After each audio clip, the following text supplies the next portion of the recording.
학습활동 2번을 같이 풀어보도록 하겠습니다. 2번은 글쓰기의 개인적 기능에 관한 학습활동입니다. 개인적 차원의 글쓰기의 기능에 대해서 알아보겠습니다. 밑에 두 글은요, 가와 나는 글쓰기에 대해서 두 학생이 쓴 글입니다. 그런데 이 두 글에는요, 모두 글쓰기가 가지는 개인적 기능에 대한 내용들이 들어가 있습니다. 그래서 글쓴 이들에게 글쓰기가 어떤 영향을 미치는지 글에서 한번 찾아보도록 하겠습니다. 가를 같이 읽어보면 이 학생은요, 글 쓰는 것을 좋아하고 글을 쓰다 보면 마음의 안정을 찾게 된다는 매우 바람직하면서도 이 시대에 찾아보기 힘든 아주 훌륭한 학생인데, 이 학생이 자기 인생에서 글쓰기의 무게가 점점 커짐을 느끼고 있습니다. 글을 하루라도 안 쓰면 무언가 허전한, 지금 나에게 글쓰기란 무엇인가, 왜 나는 글쓰기가 좋은 걸까 생각을 한번 해보니까 자기에게 글쓰기란 어떤 의미인지를 이렇게 찾을 수 있는 거죠. 보니까 글쓰기는 자기가 세상과 소통하는 일이다라고 이야기합니다.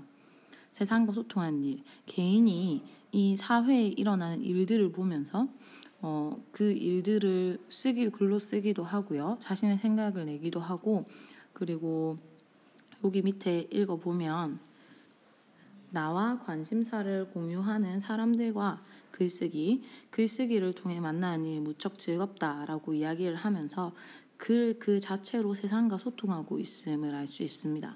글쓰기 모임에도 나가기도 하고 그렇게 한다는 것을 글에서 알 수 있겠죠. 그리고 또 나오는 것이 넓은 세상과의 만남의 통로라는 이야기와 내 속에 있는 나와의 수다 떨기라고 이야기를 하고 있습니다. 따라서 이 글쓴이에게 글이라는 것은 자기와의 대화이면서 그리고 넓은 세상과 만나는 통로다. 그렇게 개인적 기능을 파악할 수 있고요. 나를 읽어보면 나는 외향적이고 사색을 별로 하지 않는 편이다. 선생님도 이러한 편의 학생이었는데요. 혼자서 생각을 그렇게 깊게 하는 편이 아니었습니다. 사색에 잠기다. 그런 스스로를 보면서 별 생각 없는 사람이라고 자책을 하기도 했다. 저는 이 자책도 안 했죠. 별 생각이 없었습니다. 그런데 어느 날 친구 손에 이끌려 글쓰기 모임에 나갔고 거기서 나는 또 다른 나를 발견했다. 이렇게 이야기가 나옵니다. 그러면 이 이후에 나오는 것이 자기가 가지는 글쓰기의 의미가 되겠죠. 늘 생각이 없는 사람이었던 내가 생각하는 사람이 됐다. 예전에는 도무지 정리되지 않는 생각과 알 수 없는 감정들, 이 시대를 살아가고 있는 우리들이 모두 겪는 일이라고 생각합니다. 나 자신의 생각을 물어보면 잘 모르겠어요 라고 대답하는 경우가 많죠. 그리고 왜 이런 감정이 나타났는지 잘 모르겠다라는 상황이 되게 많은데, 이러한 상황들 때문에 혼란스러울 때가 많았는데, 자 이제 나옵니다. 어느 날 다가온 글쓰기는 요 위의 것들, 그것들이라는 것은 그것들은 도무지 정리되지 않은 생각과 알 수 없는 감정들을 가리킵니다. 이것의 정체를 고스란히 보여주는 것이었다. 글을 쓰면서 내가 왜 이런 감정을 가지게 되었지? 글을 쓰다 보면은 나타납니다. 그리고 생각이 정리되지 않았는데 글을 쓰면 생각이 정리가 되기도 하죠. 그래서 선생님들이 반성문을 쓰게 하는 거야. 자, 그걸 고스란히 보여주는 것이었다. 자신에게 글쓰기가 어떤 의미를 가지냐면요. 나의 화자는 내면을 비추어주는 거울이고 자신의 생각을 고스란히 자신에게 보여주는 거울이었다. 라는 이야기가 나옵니다. 자, 그러면 밑에 1번. 가와 나의 글쓴이에게 글쓰기란 어떤 의미를 지니는지 찾아보고 그 차이점이 드러나게 정리해보자. 정리하면 이렇게 됩니다. 가는요, 자신과의 대화이자 세상과 소통하는 일. 그러니까 선생님 정리했죠. 자신과의 대화, 내 속에 있는 나와의 수다 떨기, 내가 나와 수다를 떠는 거. 어떻게 보면 좀 이상한 일인데 글을 쓰면서 그래 나는 그렇게 생각했어 수다를 떨 수도 있죠. 세상과 소통하는 일, 그리고 자신의 내면을 들여다볼 수 있게 하고 나의 글쓴이는 내면을 들여다보는, 그리고 자신의 생각을 드러내주는 이런 거울 같은 존재다라고 이야기를 했습니다. 2번은요. 글쓰기의 개인적 기능에 대한 자신의 생각을 말해보자. 여러분의 생각을 말하면 됩니다. 지금 답을 쓰고 있겠죠. 자, 다음 학습활동으로 넘어가도록 하겠습니다. 2번 학습활동 역시 개인적 기능, 표현의 개인적 기능인데 2번 학습활동이 글쓰기의 개인적 기능이었다면 이번에는 말하기의 개인적 기능에 대해서 알아보는 학습활동입니다. 말하기의 개인적 기능, 자아실현과 관련된 거라고 할 수 있겠죠. 자, 이 글은요. 저 밑에 보면 팻 윌리엄스라는 미국의 동기부여 전문가입니다. 미국의 동기부여 전문가. 미국엔 전문가가 참 많습니다. 동기부여를 시켜주는 전문가도 있다고 합니다. 우리나라에도 보면 많죠. 그 청소년들에게 꿈과 희망을 가져라 라고 연설하는, 강의하는 사람들 보면 동기부여 전문가라고 할 수 있습니다. 그런데요, 요거는 팻 윌리엄스가 리치처럼 승부하라 라는 제목의 강연을 할 때의 내용입니다. 그래서요, 이 강연에는요, 리치처럼 승부하라 라고 했으니까 리치라는 사람의 이야기가 나오겠구나 정도 제목을 보면서 우리가 이해할 수 있을 겁니다. 자, 그러면 강연 내용을 볼 건데 선생님이 이 강연 내용을 어떻게 하면 애들한테 잘 전달할 수 있을까 생각해 봤는데 읽어보면은 좀 불분명한 부분들이 있습니다. 좀 헷갈리는 부분도 있고요. 그래서 선생님이 생각해 봤는데 그림으로 전달하는 게 제일 좋을 것 같아서, 그림 진짜 못 그리는데 지금 한번 열심히 그려보도록 하겠습니다. 우선은 팻 윌리엄스가요, 리치 디보스라는 등장인물이 등장하죠. 리치 디보스의 강연을 보러 갑니다. 인생을 윤택하게 해주는 사람들이라는 강연을 보러 가는데요. 요거를 바탕으로 첫 번째 문단의 그림을 한번 그려보면요. 이렇게 됩니다. 여기 확대해가지고 진짜 못 그리는데.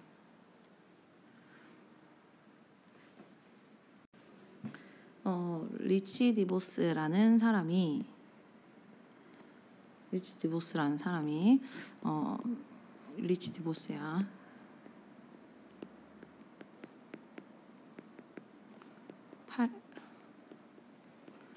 리치 디보스라는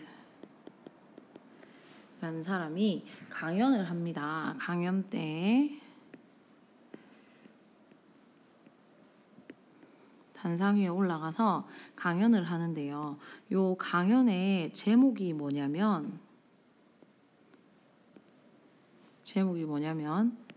인생을 시청각 매체에 되게 띄웠어. 윤택하게 해주는 사람들.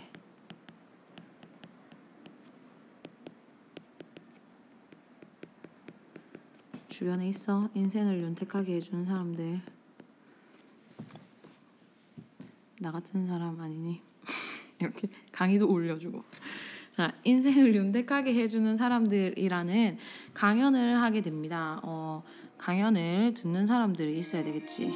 이렇게 강연을 막 듣는 사람들이 있는데 청중들이 있죠. 이 청중들이 있는데 이 청중들 틈에 이렇게 등치가 커졌지. 한 사람이 앉아 있습니다. 이 사람이 바로 팻 윌리엄스입니다. 자, 팻이 앉아서요, 리치 디보스가 해주는 강연을 듣고 있는데요. 이 리치 디보스가 무슨 이야기를 했냐면 강연에서 이러한 이야기들을 합니다. 3가지 정도로 내용을 줄이면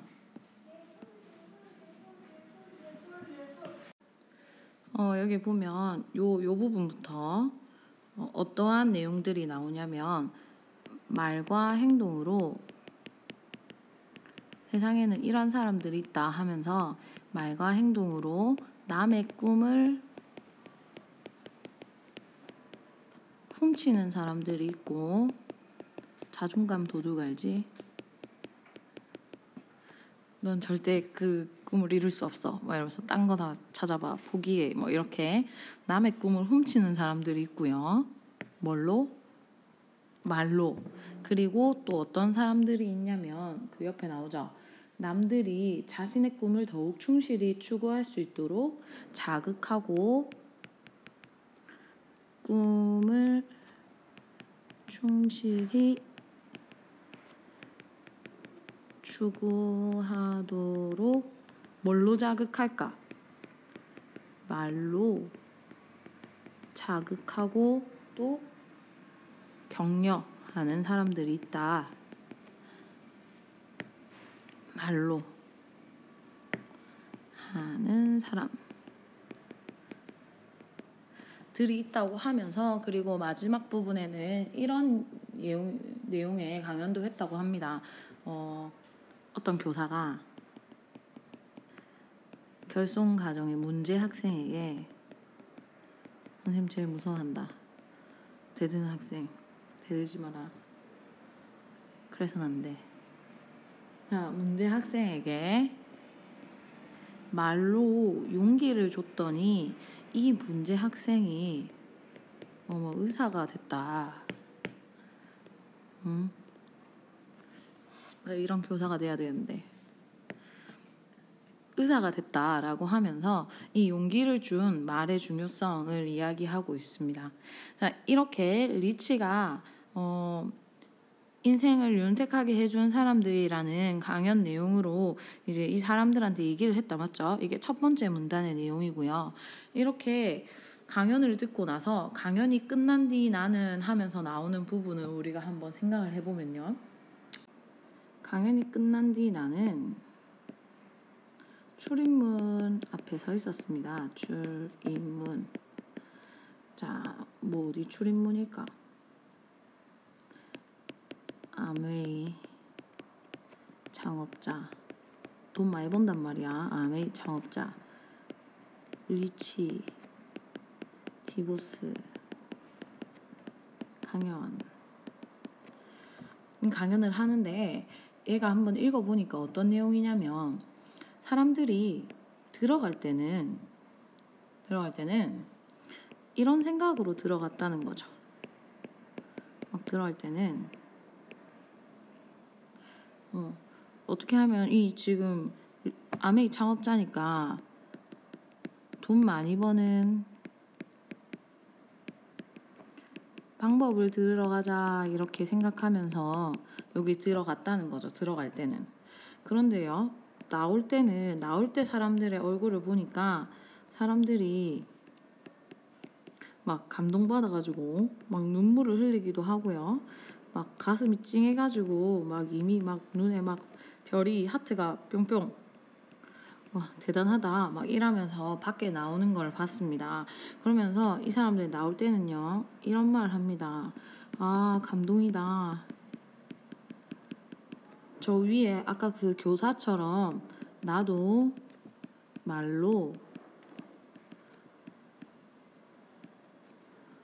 누군가를 변화시키고 싶다. 이렇게 생각하면서 밖에 나오더라는 거야. 맞죠? 그거를 누가 봤다. 펫이 지켜보면서 혹은 뭐 본인도 그렇게 하면서 이런 생각을 하게 됩니다. 이 사람 생각. 저 리치 디보스를 보니까 저 리치 디보스가 성공한 바탕에는 제가 돈을 저렇게 많이 벌고 저렇게 기업가로 성공한 바탕에는 저런 말하기 능력이 바탕이 되는구나. 말하기 능력이 깔려있구나. 와, 말하기 능력 진짜 중요하다. 저 사람 이 기업인 회사에서는 저 사람이 말을 저렇게 잘하니까 그 직원들이랑 소통도 많이 할 거고 직원들한테 동기부여도 잘해줄 거고 변화를 많이 시키고 이러니까 아메이가 큰 기업으로 성장하지 않았을까 이러한 생각을 하게 되는 거죠. 됐죠? 자, 그래서요, 이 팻이 감동받아가지고, 리치에 대해서 생각을 해본 겁니다. 그래서요, 이 팻이 이 지금 마지막에 여러분 이렇게 하고 있는 걸 바탕으로 했을 때, 그리고 선생님이 처음에 이야기한 걸 바탕으로 했을 때, 지금 팻이, 검정색, 지금 팻이 뭘 하고 있는 것 같습니까? 팻이 이제 스스로가 강연 무대에 서서 앉아있는 사람들에게 청중에겐 점점 대충 그리게 되네. 좀 재밌다. 앉아있는 사람들에게 이러한 강연을 하는 겁니다. 리치처럼 승부하라. 라고 하면서 이 강연의 중요한 내용은 얘들아 말하기 능력을 길러.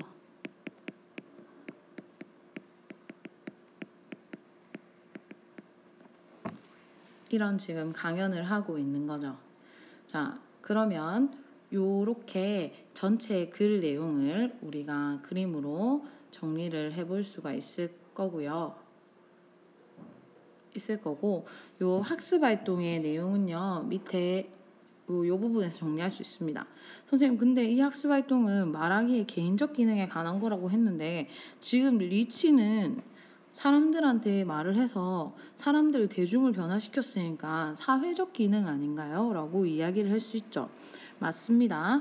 리치가 사람들을 변화시킨 거 펫을 변화시키고 펫이 다른 사람들에게 이러한 말을 하게 하고 맞죠? 그리고 사람들이 이렇게 막 울면서 이렇게 나오게 하고 펫의 생각을 변화시키고 펫이 또 다른 사람들에게 이 내용을 전파하고 이러한 내용은 전부 사회적 기능이죠. 그런데 말하기의 개인적 기능에 관한 정답을 할 때는요. 누구에게 초점을 맞추면 되냐면 리치라는 이 인물에게 초점을 맞추면 됩니다. 자, 리치의 입장에서 봤을 때는요. 리치가 강연을 한 겁니다. 근데 이 강연 내용들은 누구의 생각인가요? 그쵸? 본인의 생각입니다. 자기 개인적인 표현을 한 거야. 자기의 생각을 이야기했더니 사람들이 듣고 바뀌었어요. 그리고 사람들이 와, 쟤 말 잘한다. 저 기업 사장 진짜 말 잘한다. 혹은 그 기업의 직원들도 아, 우리 사장님 말 듣고 이렇게 동기부여가 되고 그러니까 회사도 점점 성장하고 그래서 리치는 점점 상승하게 됩니다. 사회적인 위치가 맞죠? 그러면 리치는 이런 식의 자기 표현 활동을 했는데 결과적으로 이렇게 단상 위에 올라가서 무언가 사람들을 바꾸는 말하기를 하게 되는 위치까지 섰다는 거죠. 자기가 원하던 것을 실현했다는 거죠. 그래서 리치 입장에서 봤을 때는 이렇게 정리를 할 수 있습니다. 아래로 가볼게요. 리치 디보스의 강연이 자아 실현으로서의 표현 활동, 그러니까 리치 디보스 본인에게 개인적 차원의 말하기로서 가지는 기능이 뭐냐. 리치 디보스는요 많은 사람들이 자신의 강연에 감동을 받고 막 울면서 나갔잖아. 그러니까 그걸 보면서 성취감과 만족감을 우선 느꼈을 것이다. 자신의 말에. 그리고 그러한 일들이 이어지면서 자기가 사회적으로 성공하게 되었기 때문에 자아 실현으로서의 말하기, 사회적 성공을 가져다 준 라 할 수 있다 라고 쓰면 됩니다. 그리고 2번 자아 실현으로서의 말하기 능력이 필요한 이유는 무엇인지 자신의 경험과 관련하여 말해보자. 안 써도 되겠지? 대충 그냥 한번 읽어보면 될 것 같습니다. 자, 다음 학습 활동으로 갑시다. 자, 요거는 이제 개인적 차원을 넘어서서요. 사회적 실천으로서의 사회적 차원의 글쓰기에 관한 학습 활동입니다. 요 글에서는 이 학습 활동에서는요. 어떠한 책을 소개하는데요. 이 책의 이름은 침묵의 봄입니다. 침묵의 봄은요 1962년에 발간된 이 사회를 변화시킨 책입니다. 굉장히 중요한 책입니다. 사회를 변화시킨 책. 자, 이거는요, 이 그림은 침묵의 봄이라는 책의 표지고요. 요 분은 침묵의 봄의 저자 레이첼 카슨 여사입니다. 들고 있죠, 이 책. 사일런트 스프링, 뭐 이 정도 읽을 수 있지? 레이첼 카슨. 자, 침묵의 봄의 내용은요. 이 새가 죽어있는 표지의 그림으로 우리가 한번 생각해 볼 수 있습니다. 선생님이 글을 바로 읽어 내려가는 것보다요. 이 책에 대한 소개를 해주는 게 더 여러분들이 이 학습 활동을 이해하는 데 도움이 될 것 같아서 이야기를 조금 해주도록 하겠습니다. 봄인데요. 침묵합니다. 왜 침묵하는 봄이 왔을까요? 침묵은 조용하다는 거죠. 봄에는 여러 소리들이 들립니다. 지금 봄이잖아요. 교실에 앉아서 수업하다 보면 무슨 소리들이 들립니까? 밖에서. 자연의 소리들이 들리죠. 새소리, 물소리, 맞죠? 뭐 개가 짖기도 하고요. 그 중에서도 가장 대표적인 것이 여기에 나오는 새들의 소리입니다. 봄이 왔음을 알리는 새들이 지저귀는 소리. 그런데요, 언제부터인가 봄에 이런 새들의 소리가 들리지 않게 된 겁니다. 침묵하는 겁니다. 왜 새들이 침묵할까요? 스스로 울지 않는 걸까요? 야, 얘들아 조용히 해라. 요번 봄부터는 우리 울지 말자. 사람들한테 이렇게 소리 내지 말자. 조용히 지내자. 이렇게 해서 새들이 다 같이 단합해가지고 말을 안 하는 거야? 아니죠. 새들은 말을 할 수가 없습니다. 울 수가 없어요. 왜?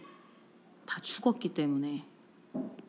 자, 왜 그러면 새들이 이렇게 다 죽게 됐을까를 우리가 생각해 보면요. 이 여사가, 레이첼 카슨 여사가 왜 이 책을 썼는지 우리는 알 수 있게 됩니다. 여기 선생님이 남겨둔 이유가 있습니다. 글자 보이는 거 뭡니까? 무분별한 살충제의 사용으로 새들이나 동식물들이 죽게 되는 겁니다. 자, 무분별한 살충제라는 것은 이 글에 다시 나올 텐데요. DDT라는 것을 의미합니다. DDT 들어본 적 있습니까? DDT라는 것은 영국의 밀러가 개발한 건데요. 밀러는 이 DDT를 개발을 한 이후에 노벨상을 타기도 했습니다. DDT가 뭐냐면 우선 농약 같은 겁니다. 살충제, 인체에 유해한 해를 끼치는 그런 곤충들을 죽이는 역할을 하기 위해서 태어났죠. 자, 그런데 이 DDT는요. 처음 개발되고 시중에 유통될 때 굉장히 큰 환대를 받습니다. 어떻게 받게 되냐면 무슨 벌레 이름 생각이 안 나네. 무슨 벌레가 있었는데 그거를 순식간에 싹 박멸시켰고요. 그리고 2차 세계대전 당시에 말라리아라는 질병을 옮기던 모기들이 있는데요. 그걸 죽이는 용도로도 사용되었습니다. 2차 세계대전이 끝나고 난 뒤에는 그 농사 지을 때 유해한 그 곤충들, 해충들을 죽이는 용도로 DDT가 살포되기 시작됐는데 살충제의 기본 조건은 뭘까요, 여러분? 그렇죠. 살충제의 기본 요건은 그 해충들만 죽여야 됩니다. 그러려면요, 인체에 당연히 무해해야 하고 인체뿐만 아니라 동물, 식물들을 죽여서는 안 됩니다. 농사 지을 때 농사 잘 지으려고 해충 죽이는 건데 뿌렸더니 식물들이 같이 죽으면 안 되겠죠. 그렇죠? 그래서 DDT를 처음 개발했을 때는 뿌려도 동식물에게 아무런 문제가 없구나 하는 그런 연구 결과를 바탕으로 개발이 됐습니다. 하지만 이 노벨상을 탄 밀러가 간과한 게 있습니다. 뭐냐면 어느 정도 뿌렸을 때는 아무런 이상이 없지만 그게 쌓일 수 있다는 거, 점점 쌓여서 위험 수준에 도달할 수 있다는 거, 그까지는 생각을 못했고 그까지는 실험을 못한 거죠. 그래서요, DDT는 어느 순간부터 부작용이 굉장히 많이 나타나기 시작합니다. 하지만 DDT의 부작용이 나타나기 전에 DDT의 그 좋은 점을 맛본 사람들은 DDT를 농사의 생산량 증대 수단으로 사용해서 DDT를 마구마구 살포하기 시작합니다. 어느 정도로 살포했냐면요. 그 위에 헬기 같은 거 띄워가지고 하늘에서 비 내리듯이 살포하게 됩니다. 무슨 광경인지 알겠죠? 하늘에서 확 뿌리는 거예요. 그러면 그 부분, 그 농사를 짓는 부분뿐만 아니라 그냥 온 세상에 이 DDT를 다 뿌리게 되는 거죠. 이렇게 뿌렸더니 어떠한 일들이 일어났냐면요. 우선 여기 그림에 나온 것처럼 새들이 죽게 됩니다. 새들의 몸에 쌓인 DDT가 새들을 침묵하게 만듭니다. 그리고요, 강에 물에도 살포될 거 아니에요. 물에서 사는 연어들, 물고기들이 다 죽기 시작합니다. 동식물들을 죽이기 시작하는 거죠. 동식물들을 죽인다는 것은 곧 인체에도 유해한 성분이 들어있다는 것을 의미합니다. 예를 들어서 우리가 마시는 우유를 짰는데요. 젖소의 우유에서도 DDT가 검출되기 시작합니다. 그리고 또 무슨 일이 있었냐면 땅, 비, 어디에도 사람에게 모두 직접적으로 영향을 미치는 모든 것에서 DDT가 검출되기 시작하고요. 그러니까 사람들도 죽어나가기 시작하는 거죠. 그런데 DDT의 원래 목적이었던 곤충을 죽이는 거 있죠. 해충을 죽이는 거. 그 해충들에게 내성이 생기기 시작해요. 그래서 원래 그 버전의 DDT로는 안 죽는 거죠. 그래서요, DDT의 독성을 더 첨가하게 됩니다. 그래서 DDT는 더 독해지게 되고, 그 독해짐으로 인해서 아까 일어났던 인체, 동물, 식물에게 유해한 일들이 계속 더 악순환처럼 반복되게 되는 거죠. 그래서 DDT가 굉장히 문제가 되고 있다는 것을 모두가 알고 조금씩 알게 되는 즈음에 당연히 요걸 DDT를 만든 화학공업계도 이 사실을 압니다. 하지만 사람들의 목소리가 이러면 안 된다, DDT를 사용하면 안 된다라는 사람들의 목소리가요, 세상에 나가지 못합니다. 왜 나가지 못하냐면 이 DDT의 부작용이 세상에 알려지면 당연히 DDT는 사용 금지가 될 거고, 그러면 이걸 만들어서 먹고 사는 DDT 업계에서는 굉장히 어렵게 되겠죠. 그래서 잡지에 나오는 글, 이런 사실을 고발하는 글들이 세상에 못 나오게 철저하게 차단하게 됩니다. 그러던 중 레이첼 카슨에게 어떠한 편지 한 통이 도착하는데요.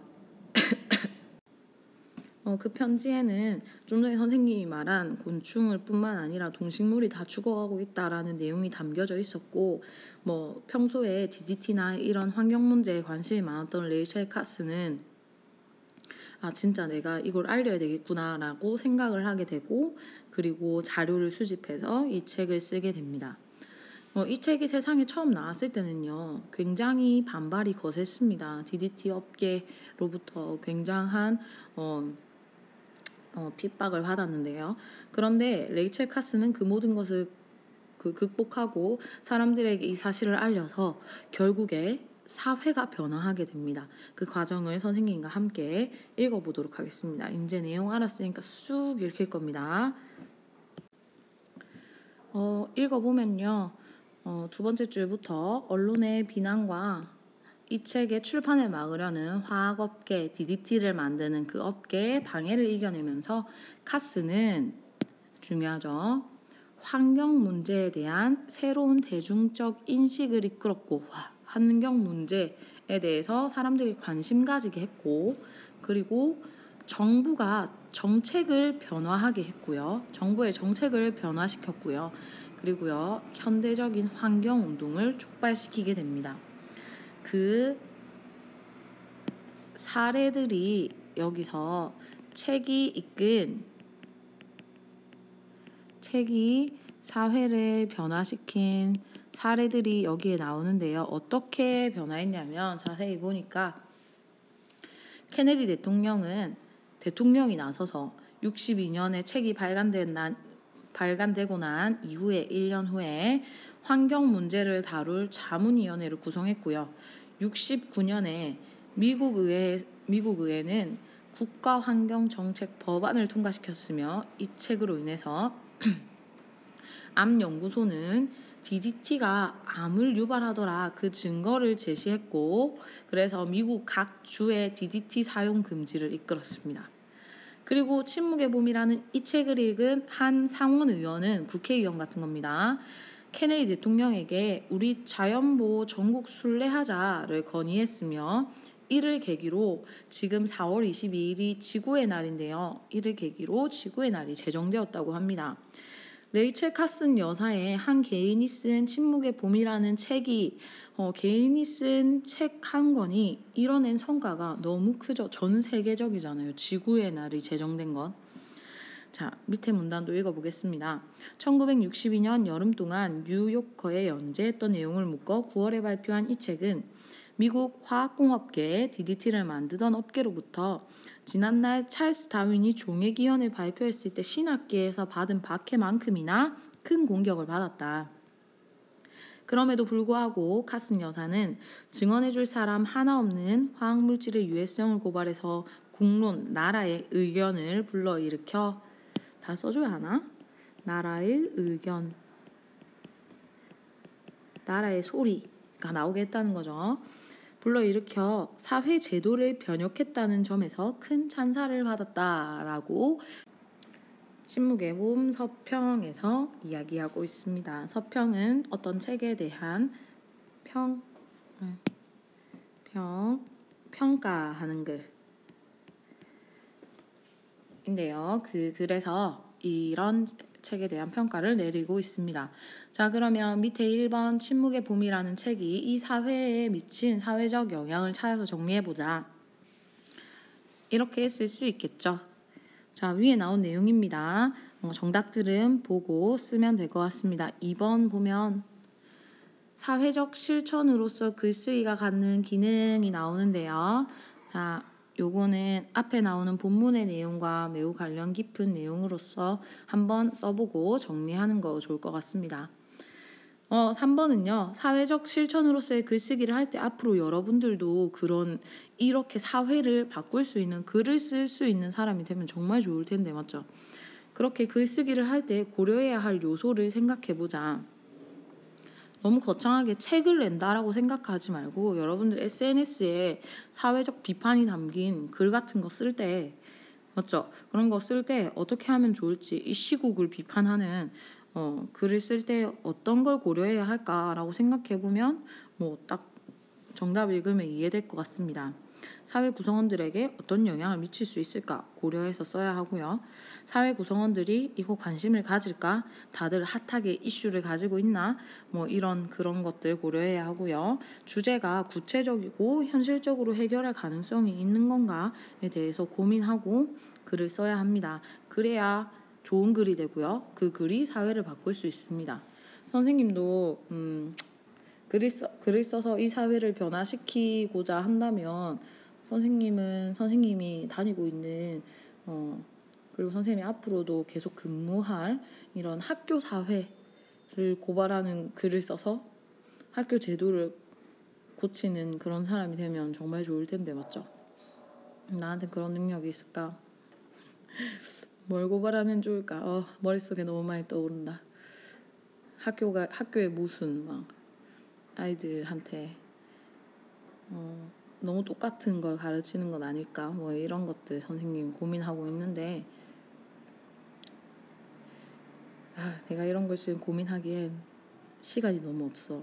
시험이 월요일이니까 다음 학습활동으로 넘어가도록 하겠습니다. 5번 학습활동은요. 사회적 실천으로서의 말하기에 관한 학습활동입니다. 사회적 실천으로서의 말하기에 대표적인 화법의 장르인 연설이 나오고 있는데요. 연설은요. 정말이지 사회적 실천으로서의 말하기에 대표적인 사례입니다. 그런데 연설에도 여러 가지 종류의 연설들이 있는데 사회적 실천으로서의 말하기에 가장 대표적인 예가 정치적인 연설입니다. 정치가의 정치적 연설. 역시 이 글도 역시 어떠한 정치가의 자신의 정치 소신이 담긴 정치적 연설인데요. 지금 현재 우리나라 상황과 비추어 봤을 때 정말 관련성이 깊은 학습활동이라고 할 수 있겠죠. 선생님이 이 학습활동에서 여러분들에게 바라는 거는요. 현재 지금 우리가 살고 있는 이 시기가 다음 주에 있을 대통령 선거 때문에 맞죠? 다음 주에 있을 대통령 선거 때문에 TV만 틀면 TV에서 대통령 후보자들의 연설이 나옵니다. 연설과 매우 가까운 시기에 살고 있죠. 그런데 이 연설이 개인의 욕심을 담은 연설인지 그쵸? 아니면 이 연설이 사회적인 실천으로서의 의지가 담긴 연설인지를 구별할 줄 아는 청중이 되어야 합니다. 그리고요, 내가 연설을 듣는 청중으로서의 자세가 바른지 그냥 이야기를 듣고 자기가 가진 색안경으로 후보들을 판단하고 있진 않은지 연설을 듣지도 않으면서 그 사람을 판단하고 있진 않은지 내가 무언가 연설을 듣고 깨닫고자 하는 자세를 가지고 듣고 있는 청중인지 아닌지 이런 것들을 왜냐하면 사회적 실천이라는 것은 누군가의 말로 내가 듣고 깨달음을 얻을 때 사회적 실천이 일어날 수 있는 거잖아요. 그래서 청중으로서의 자세 그리고 연설자들을 바라보는 눈을 키우기 위해서 이 학습활동은 정말 중요하다고 생각을 합니다. 여러분들도 좋은 투표권을 행사하는 유권자가 되기 위해서는 이러한 연설을 보는 눈들을 미리 키워놔야 되겠죠. 선생님도 아직 연설을 보는 눈을 다 키우지는 못했지만 좋은 연설을 듣기 위해서 좋은 연설을 판가름하기 위해서 선생님이 심심하면 보는 게 있는데 테드 같은 거 알죠? 그것뿐만 아니라 엄청 유명한 사람들의 연설이 담긴 연설집 같은 게 있습니다. 읽어보면 와 진짜 대단하다. 어떻게 이런 말을 할 수 있을까? 이런 거 보면서 막 써먹기도 하고요. 선생님 말 많이 한 직업이니까 그래서 심금을 울리는 대중을 깨닫게 할 수 있는 이러한 말들이 담긴 연설집이나 아니면은 동영상 이런 걸 많이 찾아보는데 여러분들도 그런 거 심심하면 많이 해봤으면 좋겠습니다. 웃기고 있네 이런 생각하고 있지. 심심 볼 게 얼마나 많은데 맞지? 프로듀스 102 이런 거 봐야 되고 너희 내가 혼잣말 너무 많이 한다고 그러던데 이거 찍어봐 얼마나 심심한지 몰라. 읽어보도록 하겠습니다. 이 연설은 이 밑에 거부터 읽어볼게요. 이 연설을 파악하는데 제일 중요한 것은 이 연설은 어떠한 연설이다 하는 평가니까요. 이걸 읽고 요 가운데 걸 읽으면 쉽게 이해할 수 있습니다. 이 연설은 1956년 제3대 대통령 선거에 우리나라 3대 대통령 선거에 못 살겠다 갈아보자라는 기치 그러니까 슬로건을 내세우며 못 살겠다 이 세상 갈아치워보자 하면서 야당 후보로 나선 시니키가라고 하면서 연설자의 이름을 이야기하고 있죠. 시니키 선생님이 한 연설입니다. 야당 후보, 야당 반대 뭐죠? 여당이죠. 야당은요. 우선 여당은 집권당입니다. 집권당. 지금 현재 대통령 뽑히기 전에 현재 정부의 대통령이 속해 있는 당이 여당이 됩니다. 그러면 나머지는 야당이 되겠죠. 우리나라로서 박근혜 전 대통령이 대통령일 때 생각해보면 새누리당이 여당이고요. 새누리당 출신 대통령이니까 박근혜 전 대통령이 새누리당이 여당이고요. 나머지 당들은 모두 야당이라고 부릅니다. 자, 그러면 시니키라는 사람은요. 야당 후보입니다. 야당 후보. 그리고 시니키라는 사람이 야당일 때 집권당은 누구냐면 집권당의 대통령은 이승만 대통령이고요. 이승만 대통령이 있던 당은 무슨 한국 자수 같네 자유당입니다. 그래서 시니키 선생은요 못 살겠다 갈아보자라는 구호를 가지고 그러니까 지금 자유당이 통치하고 있는 이 나라 못 살겠다 자유당 저거 갈아보자라고 하면서 슬로건을 가지고 유세를 했고요.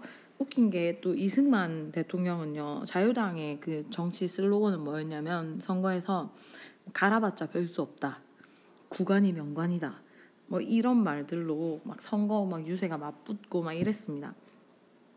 그런데요, 사실 이승만 대통령은 독재를 했거든요. 그리고 부정부패가 굉장히 심했습니다. 그래서요, 사람들이 신익희 선생의 지지를 좀 많이 합니다. 그래서 되게 그때 신익희 후보가 되게 인기가 있었고요. 선거 열기가 진짜 뜨거웠습니다. 그래서 그 가장 뜨거웠던 선거 유세장이 바로 지금 우리가 읽게 될 한강 백사장에서 행한 지금 이 연설입니다. 이 연설은요, 30만 명의 사람들이 한강 백사장에 다 모였습니다. 그래서 서울 도심은 마비가 됐고요. 막 교통이 마비가 되고, 그리고 그 한강 백사장 반대편에 산기슭까지 사람들이 다 모여가지고 그때 당시에 서울 인구가 150만 명이라고 하거든요. 그런데 30만 명이 모였으니까 5분의 1이 모인 거죠. 서울 사는 사람들이 5분의 1이. 자, 그래서 요 연설은 맨 마지막에 보면 우레와 같은 막수를 받으면서 굉장한 내용을 담고 있는 연설입니다. 어떤 내용을 담고 있냐면요, 민주주의와 법치국가 등에 대한 대중들의 인식을 끌어올린 연설이다라고 나오는데요. 당시의 민주주의는 민주주의가 아니었습니다. 이승만 대통령이 집권할 때 민주주의는 민주주의가 아니었고요. 법으로 통치되는 국가, 그러니까 법에서 이건 해야 되고 이건 안 해야 되고 정해놓고 그것에 따라서 모두가 동일하게 평등하게 처벌받는 국가가 아니었습니다. 아직도 아니죠. 그래서요, 그 민주주의와 법치국가 등에 대한 대중들의 인식을 끌어올린 연설, 이 연설을 읽어보고요. 와, 진짜 사람들이 이걸 들으면 마음속이 변화하겠다. 여러분도 변화하는지 한번 들어보도록 하겠습니다. 민주주의 국가에서 우리들이 제일 주의하는 점은 법이 다스리는 나라다라고 하는 것입니다. 민주주의 국가라고 하면 사람들 법이 다스리는 나라다 이렇게 얘기를 많이 한다는 내용이야. 그래서 수많은 학자들이 외면에 민주국가라 하는 것은 이 민주국가라는 외면을 채울 수 있는 것은 그 이면 내면에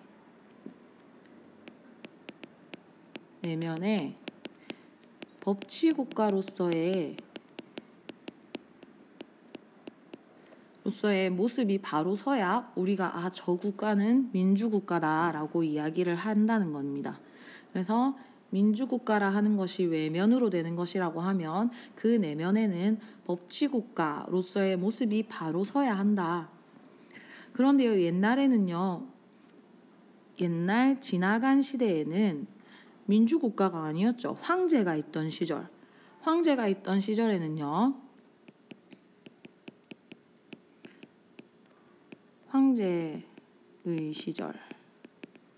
황제 시대 때는 곧 누가 법이야? 황제가 법이죠. 그래서 황제가 누구 위에 있었습니까? 법 위에 올라가 있었어요. 그래서요, 자기의 뜻에 따라서 법을 좌지우지한 거지. 황제의 말이 곧 법이 됩니다. 무슨 말인지 알겠죠? 그런데요, 이제 요새 오늘날 우리가 살고 있는 이 세상은 한 사람의 말은 법률을 못 당하는 것입니다 라고 나옵니다. 여기서 사실 한 사람의 말은 이 시대의 황제는 누구야? 대통령이죠. 황제의 시절은 그랬지만 오늘날은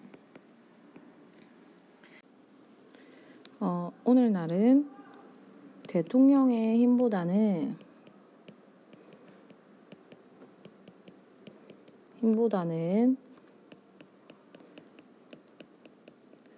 법의 힘이 더 큰 세상이다. 그래서 얘를 좀 작게 만들고 싶네. 대통령의 힘을 좀 더 줄여야 되겠어. 대통령의 힘보다는 법의 힘이 더 큰 세상이다. 대통령도 법률의 말은 당하지 못한다. 그래서 요 한 사람의 말의 예시가 뭐냐면 요새 항상 보는 근데 이 말에 이제 뼈가 들어있는 거지. 요새 항상 보는 특명, 특별한 명령, 명령이니 훈시 같은 이 한 사람의 말, 대통령이 하는 말은 원래라면 오늘날 이 시대에 원래는 법의 힘은 대통령의 힘보다 크고 한 사람의 말은 법률을 못 당한다. 그걸 이야기하고 있는 거죠. 법률이라야만 반드시 우리가 하는 일, 못하는 일을 규정한다. 해서는 되는 일, 합법, 두 글자로 하면 합법과 못하는 일, 불법을 규정한다는 이 법치의 정신을 오늘날은 지켜야 한다, 지키자는 것입니다. 라고 이야기를 하면서 법치의 정신, 법치국가란 무엇인지를 이야기하고 있습니다. 그런데 이 지금 연설에 아까 선생님 살짝 이야기했죠. 여기에 보면은 이제 뼈가 있습니다. 요새 항상 보는 특명, 명령, 훈시 맨날 있는 거야. 이 시대에는 대통령의 말이 더 대통령이 법의 힘을 당하지 못한다라는 법치의 정신이 안 지켜지고 있다. 그래서 우리 지키자. 요새 맨날 TV만 틀면 특명이 막 계속 나온다. 법을 이기는, 알겠죠? 법을 넘어서려고 하는 한 사람의 말이 계속 나온다. 한 사람 때문에 계속 옛날에 황제 시절과 같은 일이 벌어지고 있다라고 하면서 법치의 정신을 지키자라고 법치국가, 민주국가에 대한 설명을 하고 있습니다. 자, 다음 문단이 좀 핵심이 더 들어가 있는 문단인데요. 그러므로 전 국민의 뜻대로 국회에서 통과되는 것이 법률인데 법률이란 무엇이냐? 법률이란 전 국민의 뜻대로 국회에서 통과되는 것이다. 법률의 특성을 이야기해 줍니다. 이 법률이야말로 대통령 되는 사람부터 저 길거리에 지게를 지고 품삯을 버는 친구들, 대통령이랑 상반되는 거죠.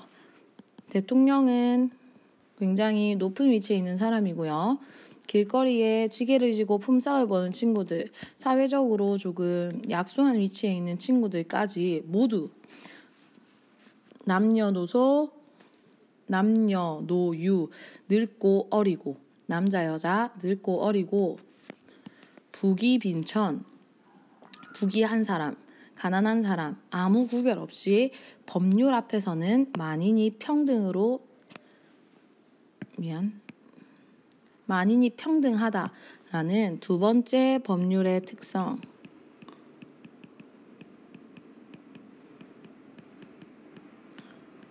지켜야 한다. 우리나라의 형편으로 이런 말 하기가 나부터도 가슴 쓰린 얘기입니다만, 자, 지금부터는 비판이 나옵니다. 우리나라가 잘 안 지키고 있다라는, 여기부터 여기까지 현실 비판이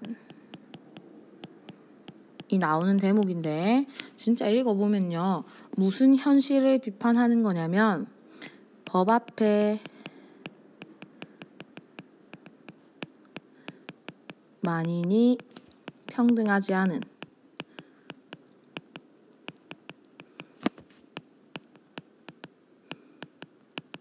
현실을 비판한다. 알 수 있습니다. 읽어볼게요. 대한민국의 법률의 그물이라고 비유한 것은 잘못한 사람을 그물로 걸러낸다는 겁니다.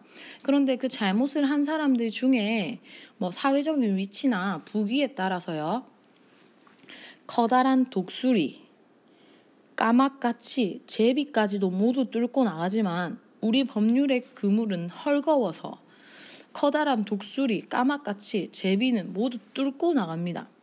그런데요, 불쌍하게 얘네들은 이상하게 계속 걸려.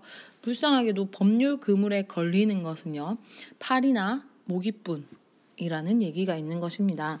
이 파리와 모기가 의미하는 게 뭘까요? 그렇죠. 가난하고 힘없는 자들. 그냥 서민들이 되겠죠. 그리고 그 반대 커다란 독수리, 까마까치 제비 뚫고 나간다 라고 하면서 지금 현재 현실을 비판하고 있습니다. 너무나도 멋진 이 연설을 한 시니키 선생은요, 투표를 얼마 남기지 않고 투표날 며칠 남겨두고인가 사망하게 됩니다. 심장마비로 사망하게 되는데요. 그래서 그때 당시에 이 민심을 반영해서 원래 시니키를 찍으려고 했는데 시니키가 사라진 후보가 자체가 사망을 했으니까 어쩔 수 없이 한 명을 찍을 수밖에 없잖아요. 나머지 상대 후보 이승만을 찍을 수밖에 없게 돼 그 현실을 한탄해서요. 그때 당시에 무효표가 200만 표 가까이 나왔다라고 선생님이 옛날에 배웠거든요. 대단한 연설을 하고 저 세상으로 가신 시니키 선생의 연설을 들었는데요. 듣고 나니까 여러분들 혹시 머릿속에 깨닫는 거나 뭐 알게 된 거, 마음속에서 뭔가 끌어오르는 것이 있다면 이 연설을 듣고 여러분들이 사회적 실천으로서의 이 연설을 듣고 여러분들이 바뀐 게 됩니다. 자, 이 연설에 대해 다음과 같이 정리해보자. 연설자가 문제 삼고 있는 현상은요, 법률 앞에서는 만인이 평등해야 하는데 그렇지 못한 이 상황이고요. 연설자가 설정한 청자는요, 표면적으로는 이게 좀 되게 멋있는 건데 연설을 들으려고 모인 30만 명의 청중들에게 하는 말이지만 잠재적 그 내면으로는요, 현재 정치를 하고 있는 사람들에게 너희는 다 뚫고 나가는 이 법치국가란 그런 게 아니야 라고 이야기를 하고 있는 겁니다. 굉장히 멋있죠. 자, 이 연설을 사회적 실천으로서의 말하기로 볼 수 있다면 그 이유는 무엇일까? 읽어보면요, 굉장히 멋있는 말이 많습니다. 쓰고 있겠죠. 화이팅. 자, 요렇게 학습활동, 소단원 표현과 사회생활의 학습활동들을 지금까지 선생님이랑 같이 다 했고요. 계속해서 올려질 동영상들도 열심히 공부했으면 좋겠습니다. 안녕.